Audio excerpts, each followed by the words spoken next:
So let's talk about burnout a little bit. In traditional youth ministry, I think that's a pressing concern. And I'll speak a word from my personal experience that I've seen two fast tracks to burnout. One is overextension of one's own self and energy, and the other is trying to be creative in a place that doesn't welcome it. So I'm wondering if you can speak about this a little bit, how we spiritually invest in and tend to ourselves as we do that work, and how we model sustainability for our young people. Yeah, one of the most common things I see with people who are trying some kind of social entrepreneurship as ministry is that, and I've seen this with, I think probably every church I've worked with goes through a phase of this, where you get so caught up in the idea and making the idea work. And particularly if there's a financial model involved, you've got to make the financial model work, that you kind of lose track of the spiritual energy that originally gave rise to it. You lose track of the spiritual nature of it. It's so easy to do. It's so common, and it's common in all kinds of ministry, but because we are having to learn skills that are outside of our traditional pastoral toolkit, a lot of times it's really pronounced in ministries that are taking some kind of an innovative turn. And if our call, right, is to do, if everything we're doing is based on the love of the people that we are hoping to bless, you know, we have to love ourselves in that too. And that often means just being honest about the discernment question of timing, right? There are lots of good ideas. There are many ideas that are not good ideas right now. And so if you are at a point of depletion and exhaustion, the first thing that God calls us to do is to, we love our neighbors as ourselves. Um, we rest. We try to get the spiritual fuel that we need.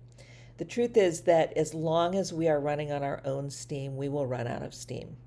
Even if we don't start on empty, our own steam runs out. Only God's steam does not run out.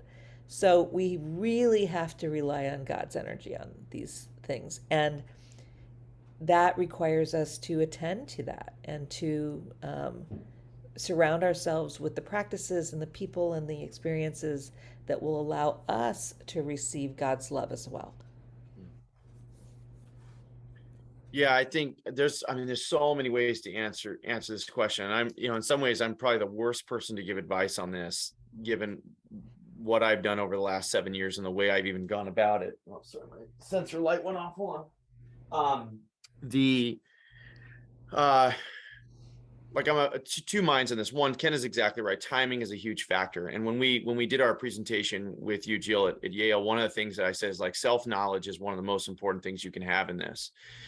Because I think the truth of the matter is there are some people that either because of a season of life that they're in or just how they're wired are geared to do this in vastly different ways. And for me, I find new ideas and new energies absolutely life-giving. I had a horribly stressful week 2 weeks ago, but got a phone call from a local public school teacher who wanted to engage on how to do their senior internship and restructure it around enterprise. I was floored that I got this phone call. I walked out of that place, though I was exhausted from the rest of the week, and I felt more refreshed and less exhausted because I was doing the right thing. This is what ministry is supposed to be. And so it depends on how you are. Like I'm geared to run in fifth gear.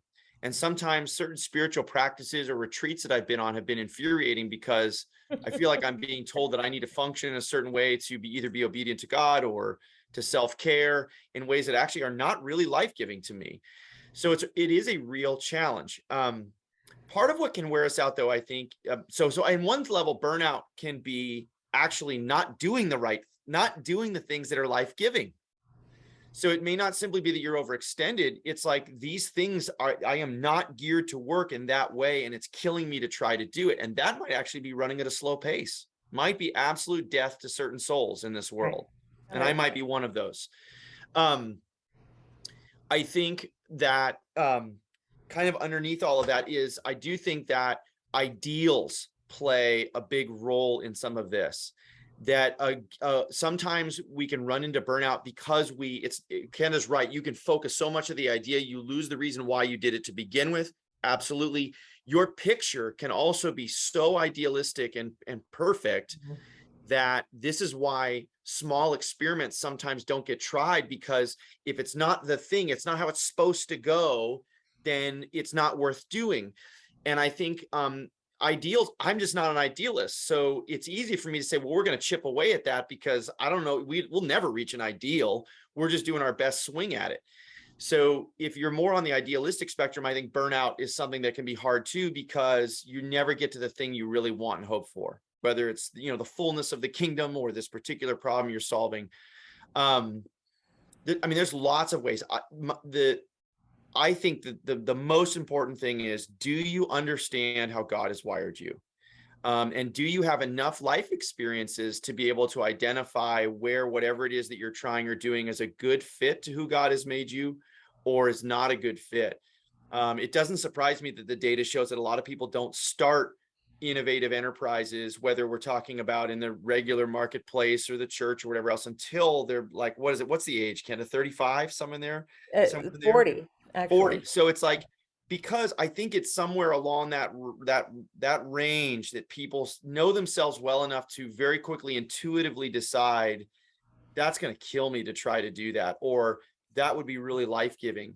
And so I think those are ways. I really believe that getting very comfortable with and clear on who God has made me to be is probably the most important thing to avoid burnout. There's lots of external factors that can cause burnout, but I think the most foundational thing is that understanding of self. And again, the embrace that I am an image bearer of God. I need to pay attention to the way God has uniquely stamped that. Yeah. And learn about that and explore it, and then understand how I can leverage that in the healthiest way possible, not just for me, because when I burn out, it destroys a lot of other relationships and people too. And then figure out, okay, so now that I understand, how will I leverage that for the glory of God and the love of neighbor? So that's the best way I know.